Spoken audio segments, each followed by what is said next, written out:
Donc, du coup, pour la petite Moïka, donc, ce qu'on va faire aujourd'hui, on va travailler plusieurs choses. La première, c'est par rapport au fait que le fait d'aboyer sur les autres chiens et de les agresser, que ce soit en laisse ou en liberté, c'est devenu quelque chose d'acquis pour elle. On va lui apprendre à faire autrement, mais du coup qu'elle le fasse au final par elle-même.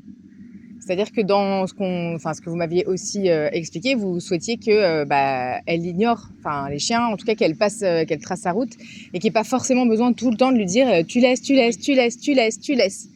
Voilà. Donc du coup l'exercice qu'on va faire là, il va lui apprendre ça justement, que on se comporte autrement devant les chiens et en fait que ça va à force au fur et à mesure venir d'elle-même.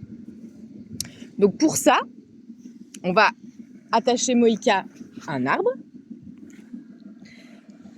Toi, Marine, tu vas tenir l'autre laisse. Et moi, du coup, je vais faire venir le stimuli, en l'occurrence le chien qui fait déclencher Moïka.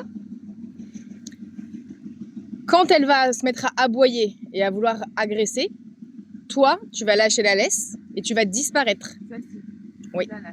L'autre, elle sera attachée à l'arbre, donc tu peux pas ne pas te tromper. Donc toi, tu vas disparaître. On va laisser Moïka là. Moi, je vais disparaître aussi avec le chien. On va attendre qu'elle se calme. Et quand elle va se calmer d'elle-même, voilà, on va le faire aussi sur les joggers du coup. Quand elle va se calmer d'elle-même, toi, tu vas revenir, ok?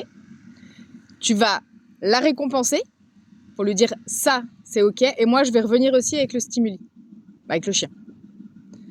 Et on va répéter ça plusieurs fois. Alors moi, je vais commencer plutôt loin. Enfin, on va voir à quelle distance déjà un peu elle va commencer à déclencher. Et l'idée, c'est d'arriver progressivement jusqu'à elle, sans qu'elle déclenche en fait.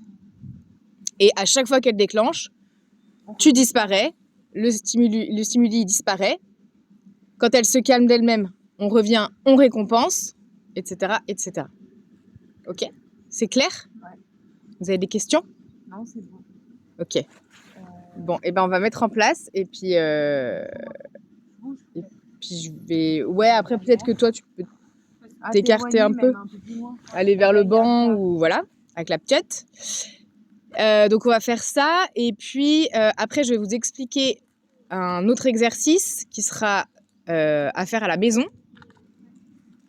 et on va voir, si je vous montrerai quand même des petits exercices pour quand même renforcer le tu laisses que vous utilisez déjà, mais plus dans l'idée que ce soit vraiment quelque chose d'hyper acquis pour elle, pour que vous n'ayez pas forcément besoin d'avoir le leurre de la friandise pour qu'elle soit focus sur vous, voilà. Et que ça puisse vous permettre, si vraiment à un moment donné dans une situation où c'est, vous observez sur Moïka par exemple que même elle est détachée, que direct elle a la crête, qu'elle commence à montrer l'écrou, tout ça, que vous puissiez lui dire un tu laisses pour qu'elle se détourne complètement des autres chiens et qu'elle puisse continuer sa route pour un peu l'aider dans le côté j'ai appris à faire autrement, mais là j'ai besoin quand même qu'on me dise qu'il faut que je laisse. Ok? Oui, des choses plus extrêmes, entre guillemets, quoi. Voilà, c'est ça. Et allez, on va mettre en place.